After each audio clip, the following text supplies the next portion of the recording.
अस्सलाम वालेकुम। मैं डॉक्टर शफीक समेजो थारपारकर डिस्ट्रिक्ट से, और आज जो हम लेक्चर रिकॉर्ड करने जा रहे हैं MTS की प्लेटफॉर्म से, और इंशाल्लाह आप जो है वो हमारा भरपूर साथ देंगे। इंशाल्लाह हम जो है वो लेक्चर नॉलेजेबल लेक्चर बनाएंगे। और आपको पता है MTS जो है वो मेडिकल टेस्टिंग सर्विस जो आपके पास सब्सक्राइब है, और इंशाल्लाह हम इसके प्लेटफॉर्म पे जो है वो वीडियोस अपलोड करेंगे। मतलब एक कोचिंग ऑनलाइन क्लासेस जो हम स्टार्ट कर रहे हैं। तो आज हम स्टार्ट करने जा रहे हैं फर्स्ट ऑफ ऑल जो है वो हम चैप्टर नंबर 13 गैसेस एक्सचेंज से। तो पहले हम आते हैं कि गैसेस एक्सचेंज है क्या। गैसेस एक्सचेंज मतलब सिंपली वर्ड से ही पता चल रहा है कि मतलब जो बिटवीन इंटरनल एंड एक्सटर्नल, जो मतलब इंटरनल क्या होता है, इंटरनल फ्लूइड होता है हमारा, और एक्सटर्नल जो है वो एनवायरनमेंट है। तो मतलब उन दो मतलब जो है वो एनवायरनमेंट्स के बीच में हम क्या करेंगे, गैस को मतलब एक्सचेंज मतलब जो है वो होती है, गैसेस एक्सचेंज होती है। जैसे सपोज करो कि मतलब ये जो है वो रेस्पिरेटरी मेम्ब्रेन है, और ये एक्सटर्नल जो है वो एनवायरनमेंट है, और ये इंटरनल जो फ्लूइड है जिसमें मतलब गैसेस को जो है वो डिफ्यूज़ होकर वो इंटरनल फ्लूइड में जो है वो परफ्यूज़ होंगे। तो सपोज़ ऑक्सीजन और कार्बन डाइऑक्साइड, ये दो गैसेस जो है वो होती हैं हमारे एनवायरनमेंट में, एक्सटर्नल एनवायरनमेंट में। तो क्या होता है, ऑक्सीजन जो है वो इंटरनली, ये दोनों गैसेस जाती हैं। ऑक्सीजन जो है मोस्टली इंटर होगी किसमें, जो हमारा इंटरनल फ्लूइड है उसमें, और कार्बन डाइऑक्साइड जो है वो क्या होगा, ये भी अंदर जाएगी, लेकिन ये जो है वो ब्लड में इतनी यूज़ नहीं होगी। तो मतलब ये मतलब जाएगी अंदर कम और बाहर आएगी ज़्यादा। तो मतलब एक रेस्पिरेटरी जो सरफेस है, उन रेस्पिरेटरी सरफेस के मतलब थ्रू हम क्या करेंगे, गैसेस को एक्सचेंज करेंगे। ऑक्सीजन जो है वो मतलब from external environment to blood में इंटर होगी, और ब्लड या कोई भी ट्रांसपोर्ट फ्लूइड है या उसमें इंटर होगी। और कार्बन डाइऑक्साइड जो है वो क्या होगा, जो इंटरनली ज़्यादा प्रोड्यूस हो रही है, वो मतलब जो है रेस्पिरेटरी मेम्ब्रेन और रेस्पिरेटरी सरफेस इसके थ्रू जो है वो बाहर आएगी।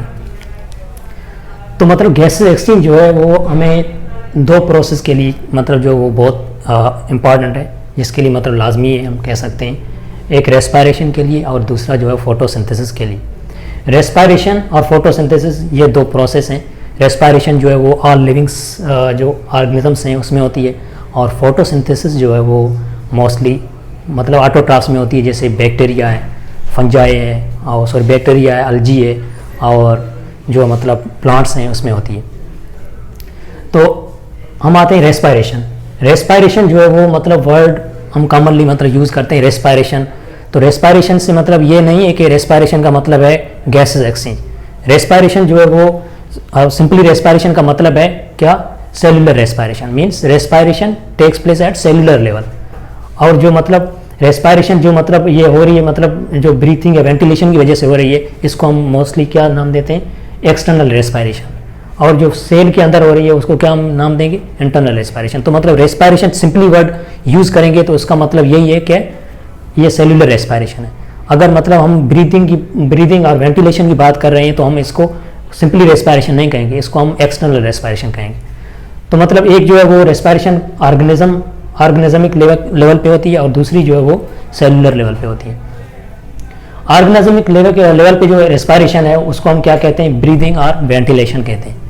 ठीक है, तो पहले ये पॉइंट क्लियर हो गई कि मतलब एक्सटर्नल रेस्पिरेशन किसको कहते हैं, हम जो है वो ब्रीदिंग और वेंटिलेशन को कहते हैं। और सेलुलर रेस्पिरेशन जो होती है वो क्या होता है, oxidative organic food breakdown. Means breakdown of the organic food, mostly carbohydrates जैसे ग्लूकोज, वो मतलब ऑक्सीडेटिव ब्रेकडाउन होगी। मीन्स ऑक्सीजन जो इसमें रिक्वायर्ड होगा, तो मतलब oxidative breakdown of organic food. ठीक है, तो उसमें जो है वो क्या मतलब रिलीज होगा, जैसे ये देखो ग्लूकोज है, उसमें ऑक्सीजन हमने एंटर किया तो कार्बन डाइऑक्साइड, वाटर, और इसमें ATP प्रोड्यूस हो गया। तो मतलब इसको हम कहेंगे क्या, सेलुलर रेस्पिरेशन, जो है oxidative breakdown of organic food. ठीक है, तो इसमें जो है वो रिजल्ट में क्या मतलब मिलेगा, हमें ATP मिलेगी। उसके बाद हम दूसरी पॉइंट पर आते हैं। क्या, ये मैंने पहले भी एक्सप्लेन कर चुका हूँ मैं कि मतलब एक्सटर्नल रेस्पिरेशन जो है वो जो रेस्पिरेशन जो ब्रीदिंग या मतलब वेंटिलेशन जो हो रही है, इसको हम क्या करें, एक्सटर्नल रेस्पिरेशन कह रहे हैं। क्योंकि मतलब ये जो रेस्पिरेशन आउट ऑफ सेल होती है, ये मतलब सेल के अंदर नहीं होती है, ये रेस्पायरेशन आउट ऑफ सेल होती है, उसकी वजह से हम इसको कहेंगे एक्सटर्नल रेस्पायरेशन। और जो सेलुलर रेस्पायरेशन है इसको हम क्या कहेंगे, सेलुलर रेस्पायरेशन को हम कहेंगे internal respiration, means it occurs inside the cell. अच्छा, तो मतलब दूसरी पॉइंट भी क्लियर हो गई कि एक्सटर्नल रेस्पायरेशन क्या है और इंटरनल क्या है। ठीक है, ये दोनों पॉइंट्स क्लियर हो गए। अच्छा, और जो एक्सटर्नल रेस्पायरेशन है वो कन्फाइंड है to organ, means it occurs in lungs. और जो इंटरनल रेस्पायरेशन है वो कहाँ पे होती है, सेल के अंदर होती है। आपको पता है सेल के अंदर जो है वो हम पूरा प्रोसेस जो है वो इंशाल्लाह नेक्स्ट जो लेक्चर होगा इंशाल्लाह हम कोशिश करें कि बायो एनर्जेटिक्स पर बनाएं, तो उसमें हम जो है वो इंशाल्लाह डिस्कस करेंगे कि कैसे होती है जो है वो इंटरनल रेस्पायरेशन, सेलुलर रेस्पायरेशन जो एरोबिक होती है। अच्छा, अब ये इंपॉर्टेंट पॉइंट देखो यह क्या करती है, यूटिलाइज सेल, यह क्या करती है, फॉर्म सेल। यूटिलाइज एटीपी और ये फॉर्म एटीपी।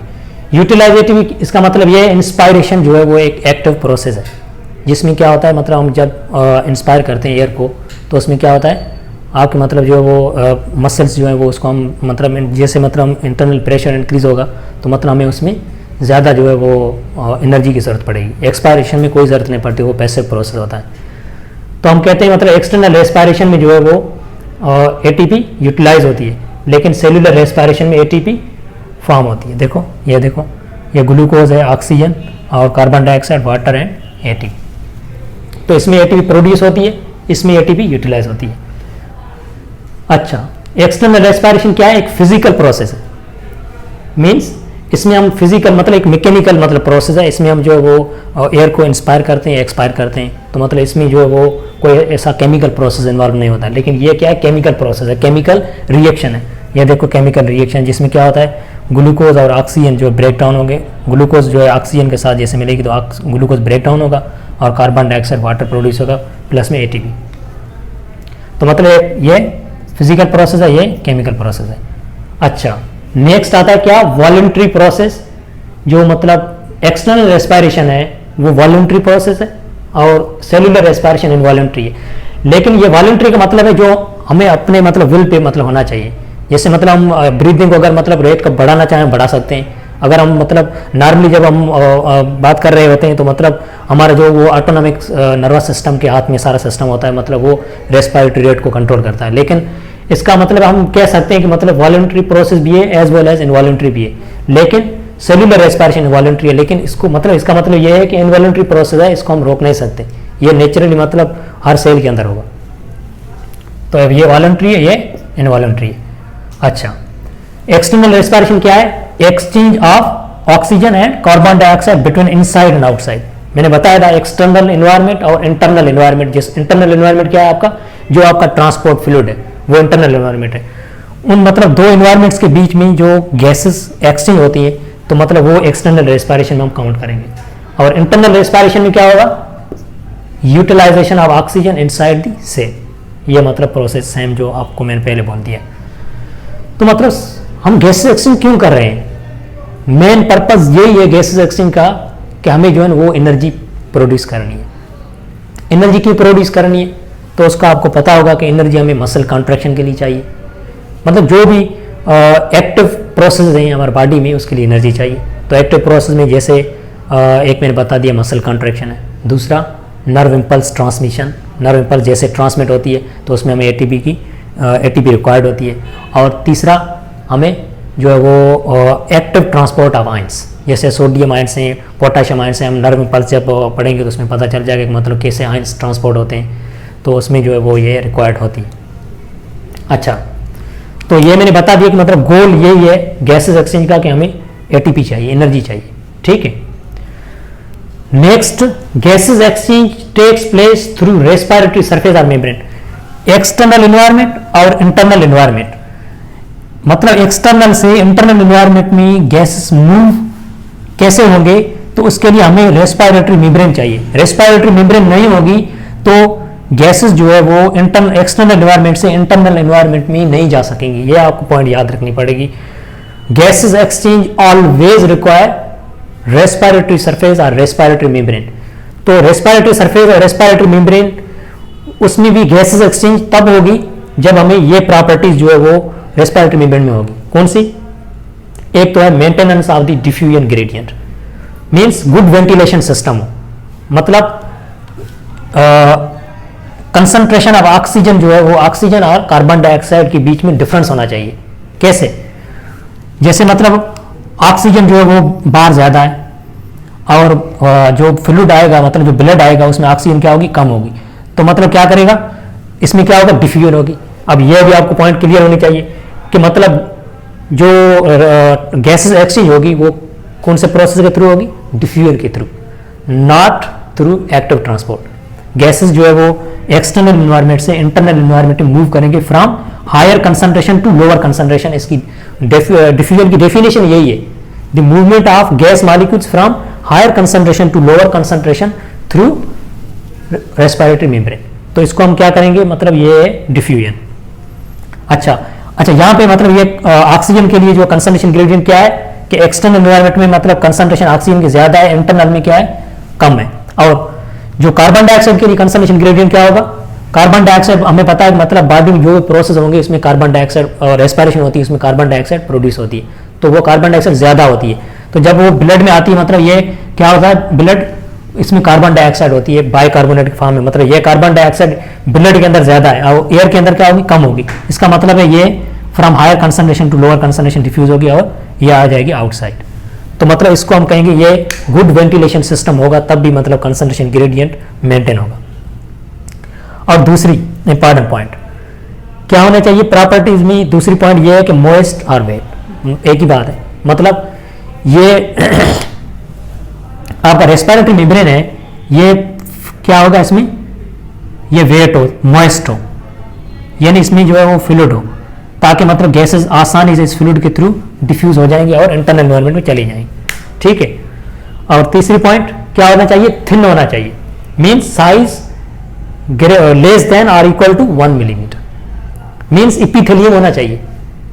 इपिथेलियम होगा, उसके थ्रू ही मतलब गैसेस जो है वो एक एक्सटर्नल एनवायरनमेंट से इंटरनल एनवायरनमेंट में मूव होंगे। और फोर्थ पॉइंट कौन सी है कि परमिएबल होना चाहिए, ऐसे नहीं कोई मेम्ब्रेन ऐसी यहाँ पे पड़ी हो जिसमें गैसेस अंदर डिफ्यूज नहीं हो सकती। तो मतलब क्या होनी चाहिए? हमें परमिएबिलिटी होनी चाहिए। और fifth point good blood supply. ये पॉइंट मोस्टली हम जो ह्यूमन ऑर्गेनिज्म जो मतलब एनिमल्स होते हैं उसमें हम क्या होता है मतलब ट्रांसपोर्ट फ्लूइड का सप्लाई ज़्यादा होना चाहिए, मीन्स ब्लड का सप्लाई ज़्यादा होना चाहिए, ताकि जो ये मत सपोज करो ये कैपिलरीज हैं, मीन्स नेटवर्क ऑफ कैपिलरीज, ताकि ब्लड जल्दी यहाँ पे आए, ऑक्सीजन ऑक्सीजन इंटरनली जल्दी चली जाए और कार्बन डाइऑक्साइड आउटसाइड जल्दी आए। तो मतलब गुड नेटवर्क ऑफ कैपिलरीज का होना भी लाजमी है, ताकि मतलब ऑक्सीजन जो है वो इंटरनली जल्दी चली जाए और कार्बन डाइऑक्साइड जल्दी बाहर आए और ये पूरा फ्लूइड जो है वो नेक्स्ट चला जाए, मतलब जो है वो और माने ये ऑक्सीजन जो है वो ये सेल्स को सप्लाई हो जाए। तो मतलब ये प्रॉपर्टीज होंगी एफिशिएंट मतलब गैस एक्सचेंज के लिए। इसमें अगर नेक्स्ट टॉपिक है कौन सा? Respiratory media. रेस्पिरेटरी मीडिया का मतलब है ये जो ऑक्सीजन आ रही है ये किस एनवायरनमेंट से आ रही है, means source of oxygen. Source of oxygen को हम क्या कहेंगे? रेस्पिरेटरी मीडिया, जो सिर्फ क्या है? दो ही हैं, जो इक्वेटिक ऑर्गेनिजम्स होते हैं और ये टेरेस्ट्रियल ऑर्गेनिजम्स हैं। जो इक्वेटिक ऑर्गेनिजम्स हैं उनके लिए क्या है? वाटर है, वाटर रेस्पिरेटरी मीडिया है। और जो टेरेस्ट्रियल जो मतलब हैं ऑर्गेनिजम्स हैं उनके लिए क्या है? एयर है। वाटर के अंदर जो है वो 5% ऑक्सीजन है और एयर के अंदर है 21% ऑक्सीजन। इसका मतलब हम दोनों का अगर मतलब जो है वो इक्वल वॉल्यूम लेते हैं, 1 लीटर सपोज अगर हम लेते हैं, तो वाटर में ऑक्सीजन जो है वो कितनी होगी? Less than 10 ml। और जो एयर है, एयर का हम इक्वल मतलब वॉल्यूम लेते हैं, 1 लीटर लेते हैं, तो उसमें जो है वो ऑक्सीजन 200 ml होगी। इसका मतलब है एयर क्या है? Better respiratory medium than water for 2 reasons. इसके 2 रीजंस हैं। कौन से?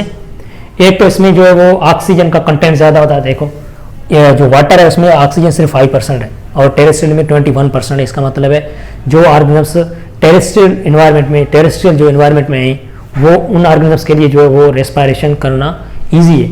और जो इक्वेटिक इन्वायरमेंट्स हैं उसमें जो है वो ऑक्सीजन की लो लेवल की वजह से वो रेस्पायर मतलब डिफिकल्ट रेस्पिरेशन उनकी। अच्छा, दूसरी पॉइंट कौन सी है? Rate of diffusion of oxygen.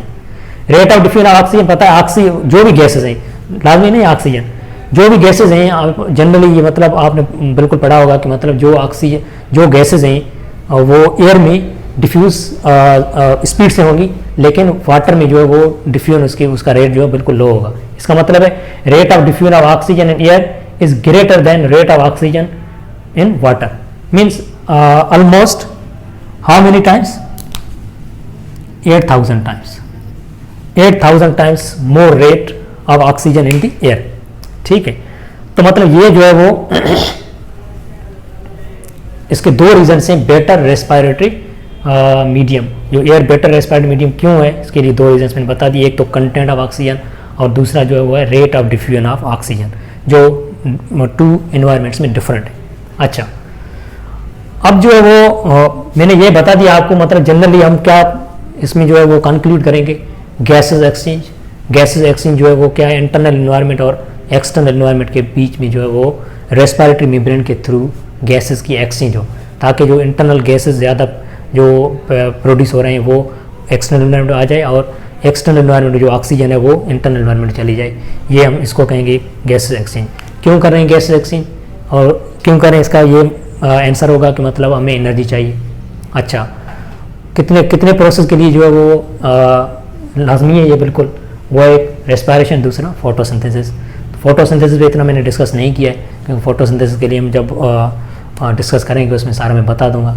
और वैसे फोटोसिंथेसिस में आपको पता है क्या है, इसमें जो है वो कार्बन डाइऑक्साइड और वाटर जो है वो हम मिलाएंगे और क्या प्रोड्यूस होगा, ग्लूकोज एंड ऑक्सीजन।